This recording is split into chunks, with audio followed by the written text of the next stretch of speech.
కేబినెట్లో యువతకు ప్రాధాన్యత ఇవ్వడం మంచి పరిణామం అన్నారు మాజీ మంత్రి యనమల రామకృష్ణుడు. మార్పు కోసం ప్రజలు తీర్పిచ్చారని, ఆ తీర్పుకు అనుగుణంగా మంత్రివర్గ కూర్పు ఉండాలన్నది సీఎం చంద్రబాబు అభిమతమని చెప్పారు. అంకిత భావం, చిత్తశుద్ధితో యువతరం పనిచేయాలని సూచించారు. సీనియర్ల సేవలు పార్టీకి ఉపయోగపడతాయని చెప్పారు యనమల.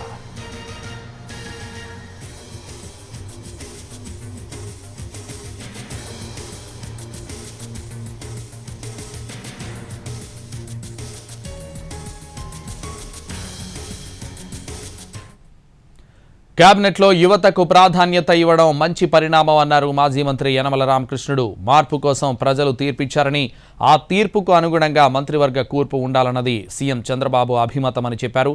అంకిత భావం, చిత్తశుద్ధితో యువతరం పనిచేయాలని సూచించారు. సీనియర్ల సేవలు పార్టీకి ఉపయోగపడతాయని చెప్పారు యనమల. ప్రభుత్వం కానీ, అదేవిధంగా పాలసీస్ కానీ, సమాజంలో మార్పు కానీ ఇవన్నీ కావాలనేటువంటి తెప్పించారు. ఆ తీర్పుకు అనుగుణంగా ఉండవలసినటువంటి అవసరం ఉందా మంత్రివర్గం కూడా. అంతేదండి, మొదటి నుంచి కూడా నేను చెప్తూ ఉన్నాను, యంగర్ జనరేషన్ వచ్చినప్పుడు యంగర్ జనరేషన్ ని అకామిడేట్ చేస్తూ ఉండాలి. అకామిడేట్ చేస్తూ ఉంటే ఆ పార్టీ కానీ, ఆ ప్రభుత్వం కానీ 4 కాలాల పాటు ఉంటాయి. ఇది నేను 2007 సంవత్సరంలో ఫస్ట్ గా మహానాడులో చెప్పాను, నా స్పీచ్ లో. తర్వాత 2009లో కూడా చెప్పాను. అందుకనే యంగర్ జనరేషన్ కి అవకాశాలు వచ్చింది ఈ కేబినెట్ లో.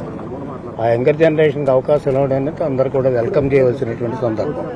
అంతే ఈ యంగర్ జనరేషన్ కమిట్మెంట్ తోటి, అదేవిధంగా ఒక చిత్తశుద్ధితోటి పనిచేయవలసినటువంటి బాధ్యత కూడా ఉంది. ఏంటంటే కొత్తగా ప్రభుత్వం కానీ, అదేవిధంగా పాలసీస్ కానీ, సమాజంలో మార్పు కానీ ఇవన్నీ కావాలనేటువంటి తెప్పించారు. ఆ తీర్పుకు అనుగుణంగా ఉండవలసినటువంటి అవసరం ఉందా మంత్రివర్గం కూడా. అంతేదండి, మొదటి నుంచి కూడా నేను చెప్తూ ఉన్నాను, యంగర్ జనరేషన్ వచ్చినప్పుడు యంగర్ జనరేషన్ ని అకామిడేట్ చేస్తూ ఉండాలి. అకామిడేట్ చేస్తూ ఉంటే ఆ పార్టీ కానీ, ఆ ప్రభుత్వం కానీ 4 కాలాల పాటు ఉంటాయి. ఇది నేను 2007 సంవత్సరంలో ఫస్ట్ గా మహానాడులో చెప్పాను, నా స్పీచ్ లో. తర్వాత 2009లో కూడా చెప్పాను. అందుకనే యంగర్ జనరేషన్ కి అవకాశాలు వచ్చింది ఈ కేబినెట్ లో.